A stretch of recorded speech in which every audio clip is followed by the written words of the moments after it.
It's 1963 in Le Champ-Géraud, a quiet town in western France. A 27-year-old aspiring entrepreneur shows up at his local bank, sawdust still clinging to his pants. He needs a loan to kickstart his first venture, but the room is thick with skepticism. Who is this young Frenchman, and why should anyone trust him with their money? After all, he's a high school dropout who spent the last decade working as a lumberjack. What could he possibly know about business? Yet, against the odds, he secures a $25,000 loan to finance his dream, a timber trading company. It's a world that seems galaxies away from the glitzy storefronts of Parisian luxury boutiques.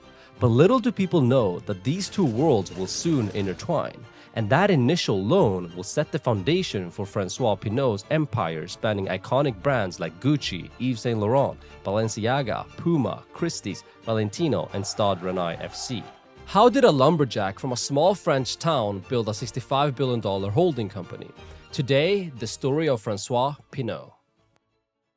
Ce qui donne l'envie d'entreprendre à François Pinault.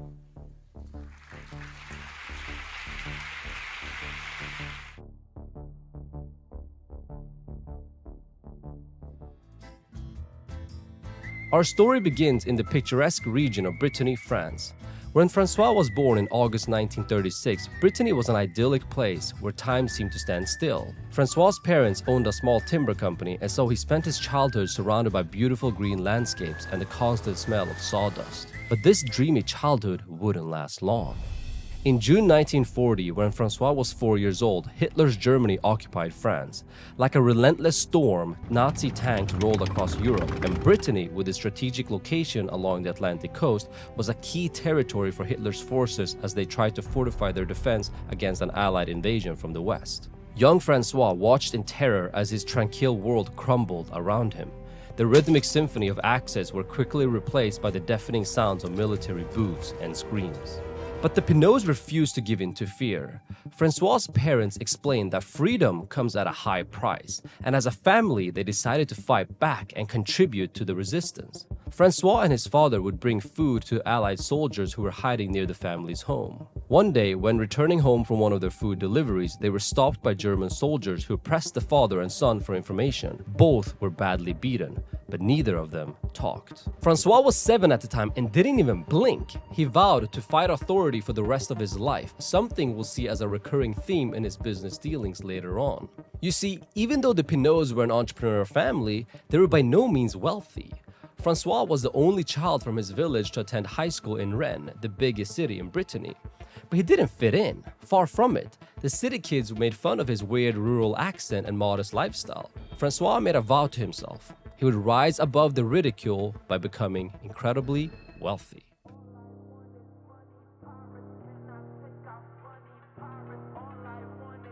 Francois set out to learn everything he could about the timber industry. Every morning, he'd wake up before dawn, inspect the quality of the wood, listen to his father negotiate with suppliers, and keep a close eye on industry trends. What does the market demand for lumber look like? What different types of logs are available? What are their unique characteristics? How do you source, process, and distribute them efficiently? And most importantly, how do you do this better than anyone else in the industry? Now, Francois was obviously just a teenager, and I doubt his father gave him much autonomy, but like all masters of their craft, he spent his years as an apprentice observing and imitating. He didn't just learn about timber, but he studied the art of deal-making, the importance of building valuable relationships, and the intricacies of supply chains. As months turned into years, the family business armed Francois with a deep domain expertise and a keen eye for spotting untapped market potential. He started to understand the importance of quality and the benefits of scaling efficiently. He also noticed that the timber industry was a wide open playing field. Francois was getting excited about the idea of launching his own company. But life has other plans for him. In 1959, after Francois returns home from a short stint in the French army, his father suddenly dies, and the family business is sold. His entrepreneurial dreams are shattered, and Francois is forced to take up a new job at a timber company in Rennes called Gautier Frères. It's a gut-wrenching moment, like watching a sandcastle you've spent hours building get washed away by a single wave. His entrepreneurial dreams will have to wait a few more years.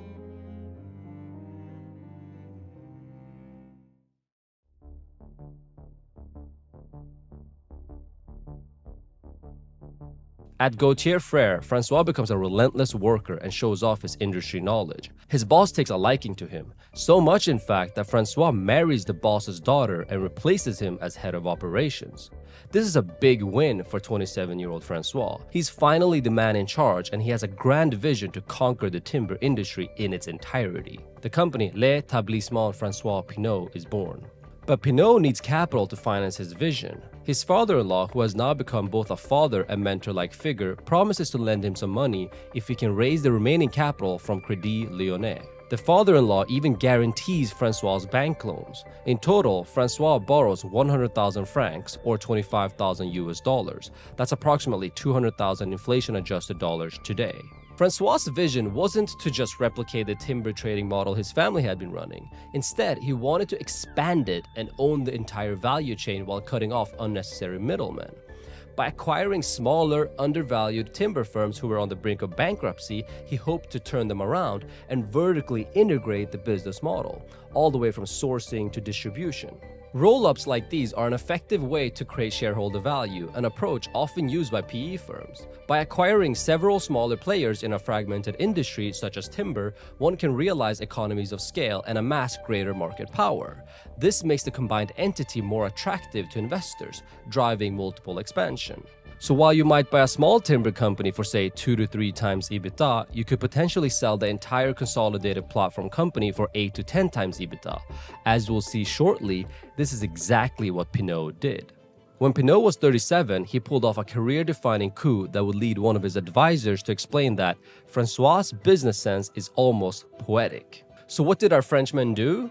By 1973, Francois' timber business was generating 3 million francs in cash flow, or 750,000 US dollars. For reference, that would be close to 3 million US dollars today. He had managed to build a small timber empire that was consistently generating cash. He could easily let that compound pump the brakes on his ambitions and drift off into the sunset. Most people probably would have done exactly that. But not Francois. No. He wasn't sleeping well at night. He was getting nervous. He sensed that the market might collapse and wanted to capitalize on the opportunity. You see, in October 1973, OPEC launched an oil embargo targeting countries who had been perceived as supporting Israel during the Yom Kippur War, essentially the US and its allies. OPEC also cut oil production by 25%, which in combination with the embargo led to a severe energy crisis in many Western countries as oil prices quadrupled. Francois carefully watched as the events began to unfold. He understood that a disruption in the oil supply chain would have ripple effects. Businesses that relied on stable energy prices would find their operational expenses skyrocketing.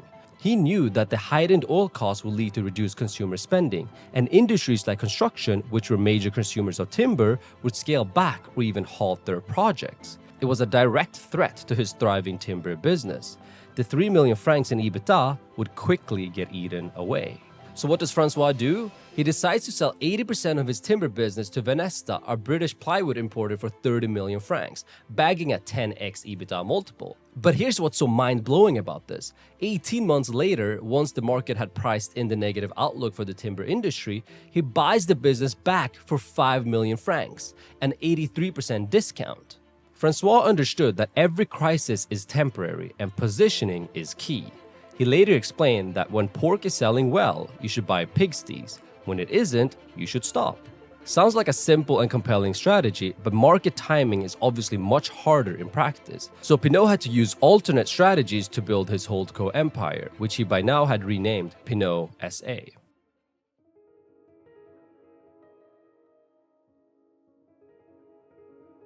In 1986, while still focused on the timber industry, which by the way is an important takeaway for us.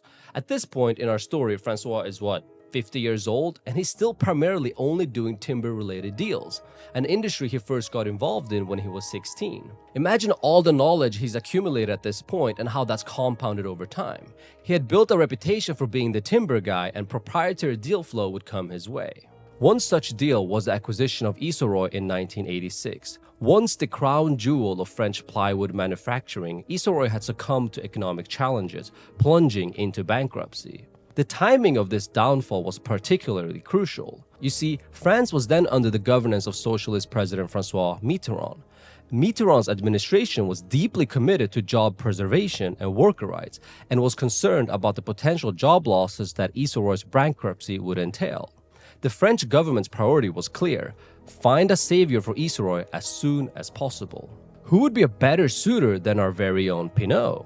Pinault was a timber magnate with a proven track record of reviving beleaguered companies in the space. To the Mitterrand administration, Pinault was the perfect candidate to save Isoroy. So Pinault bought Isoroy in 1986. Price tag? 1 single franc, or 25 US cents. It was a symbolic sum since Pinault was expected to invest 400 million francs directly into the business, of which 270 million would be out of pocket and 130 million of which would be sponsored by the French government.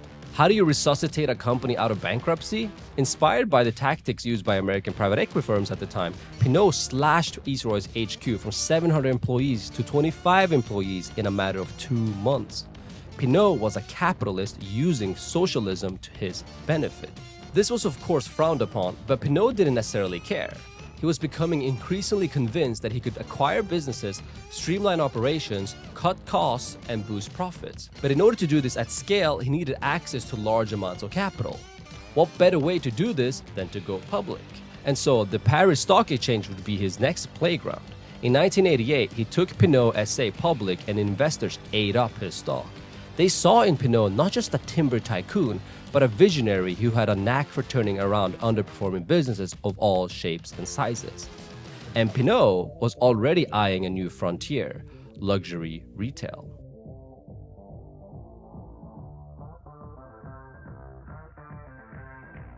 By the early 1990s, the timber industry was no longer the untamed frontier it had once been. Francois had built an empire, sure, but the world around him was rapidly changing. The rise of globalization brought a shift in consumer behavior, and the changing dynamics of luxury consumption presented new, uncharted territories. Francois sensed a new opportunity.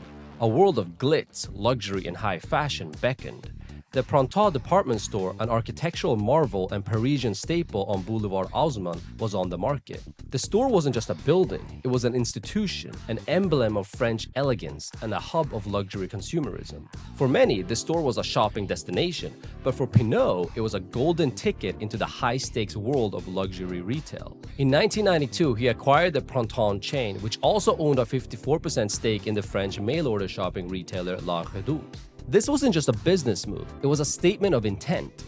Pinault was signaling to Paris and the world that his lumberjack days were officially behind him. Like shedding an old skin, he was removing sawdust and replacing it with the sparkle of luxury. Pinault was reborn. While Printemps epitomized the splendor of in-store shopping, La Redoute touched homes directly with its catalogs. Pinault orchestrated a retail symphony, giving birth to Pinault Printemps Redoute. PPR blended the allure of luxury with the practicality of everyday shopping, and Pinault's grand vision was starting to take shape. He was ready to play in the big leagues and build a generational company. To do this, he set up the holding company Artemis, which would serve as his primary investment vehicle. Appropriately named after the Greek goddess of hunting, Artemis would own Pinault's stake in PPR and all of his non-luxury goods acquisitions. By getting his ducks in a row, he was preparing himself to go after the crown jewel of luxury in Italy. But first, our Frenchman made a quick pit stop in London.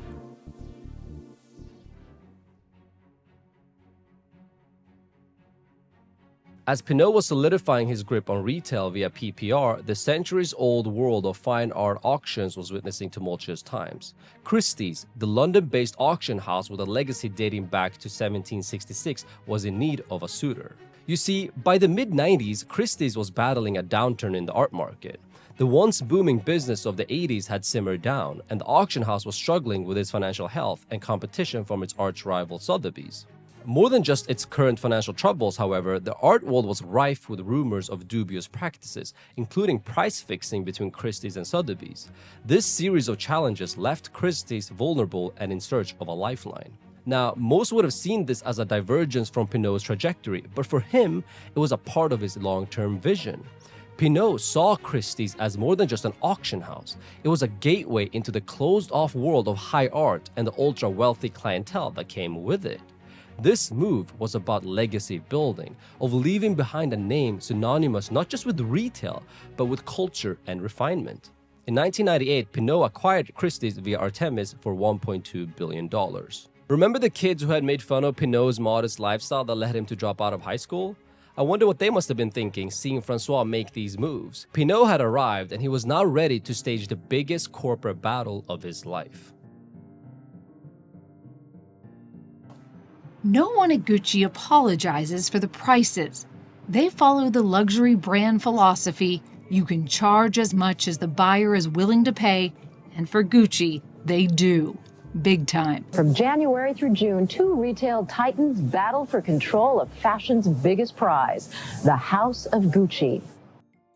In the grand tapestry of the luxury industry, there's no brand quite like Gucci. Its iconic double G emblem is more than a symbol. It's an embodiment of style, sophistication, and timeless allure. Despite its prestigious reputation and Italian leather craftsmanship, by the mid-90s, the brand had spiraled into chaos. The House of Gucci's internal strife was no secret, with boardroom disputes escalating to violence and even murder. The very leadership of Gucci, including the last namesake Maurizio Gucci, was assassinated in the streets of Milan at the order of his ex-wife. But amidst this disarray, Gucci's inherent value as a luxury brand remained undeniable. Gucci was not just a luxury brand, it was a golden prize, fiercely eyed by industry titans including Bernard Arnault, the head of LVMH. Arnault was known for his aggressive corporate conquest and had earned himself the nickname the Wolf in Cashmere. A fellow Frenchman, Arnault had, similar to Pinault, built a holdco empire through acquisitions. However, Arnault's approach was slightly more hostile. He would acquire a significant stake in a public target company, sow seeds of internal discord, steadily increase his stake, and then swoop in with an irresistible offer. He already owned Louis Vuitton, Moet & Chandon, and Christian Dior. Now he had set his sights on Gucci. By the late 90s, Gucci's CEO Domenico De Sole and its 32-year-old star designer Tom Ford had begun initiating a remarkable turnaround. Tom Ford's audacious designs had reinvigorated the brand, doubling its revenue and leading to a successful IPO on the New York Stock Exchange, valuing Gucci at $3 billion. But the brand's position remained rather unstable. With a significant portion of its equity available on public markets, Gucci remained vulnerable to takeovers. Recognizing the brand's inherent value and precarious position, Arnault began increasing LVMH's stake in Gucci.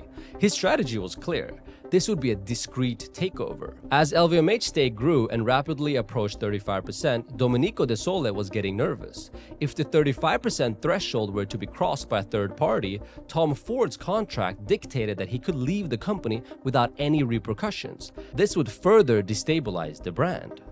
Recognizing the imminent danger, De Sole knew he had to act fast. He needed help, and he needed it now.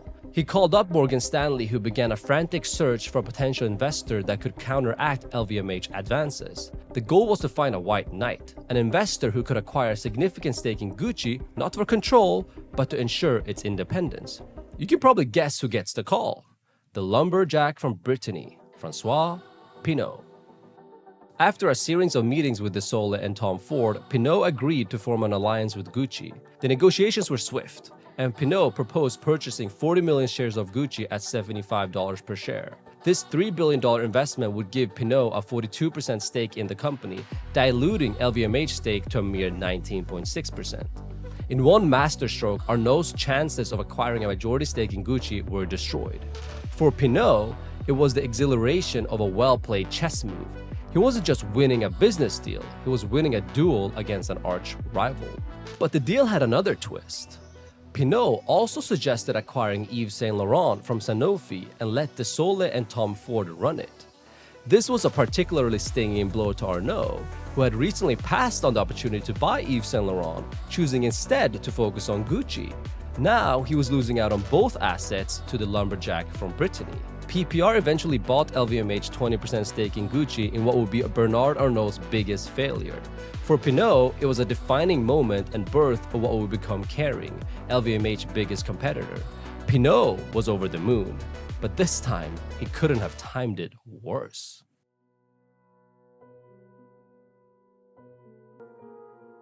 This just in, you are looking at obviously a very disturbing live shot there. That is the World Trade Center, and we have unconfirmed reports this morning that a plane has crashed into one of the towers of the World Trade Center. When Pinault was pressed by the media if he had overpaid for Gucci, he responded, "Tom Ford is the best, and you have to pay top dollar to get the best. People are stupid. They react to a deal and its price immediately. But really, the proof of whether a deal is good or not comes only 7 years later." So how did Gucci do 7 years later? By 2007, Gucci was generating more than $7 billion in global revenue. Pinault's patience was paying off. However, with great power comes great responsibility and sometimes unsettling revelations.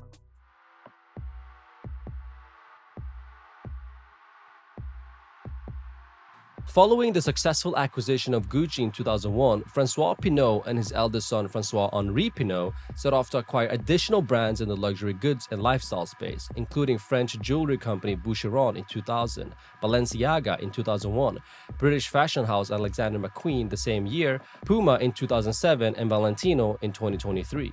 But one of these brands have cast a dark shadow in the Pinault empire. Its fashion house Balenciaga has been heavily criticised over a photo shoot showing child models posing with fetish-themed teddy bears. The same Balenciaga tied to Satan-worshipping Insta photos and child pornography court documents? And weren't they recently involved in a scandal sexualizing kids in their ads? Where is the outrage? It's been a week and a half, and now we're doing this story. I get it, Thanksgiving was happening and all that, but they tried to hide behind that, right? Maybe this will make it through the news cycle. No, it's not. In 2022, Balenciaga faced significant backlash over two of its ad campaigns. The Christmas 2022 campaign depicted a child model alongside a teddy bear in black leather and chains, reminiscent of BDSM attire.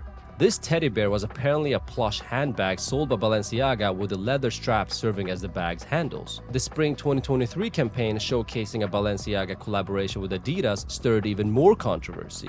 It featured a bag placed atop an assortment of office items, including legal documents.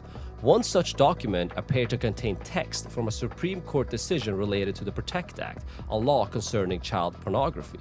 Unsurprisingly, the public's response was immediate and overwhelmingly negative, with cancel Balenciaga trending on social media. Kim Kardashian, who's been a long-standing ambassador, expressed concerns about working with the company. Balenciaga swiftly pulled both ad campaigns, issued apologies, and Kim K has since returned to wearing her regular Balenciaga gear. All of this serves as an important reminder. Building a reputation takes a lifetime, but it can be destroyed in a matter of seconds.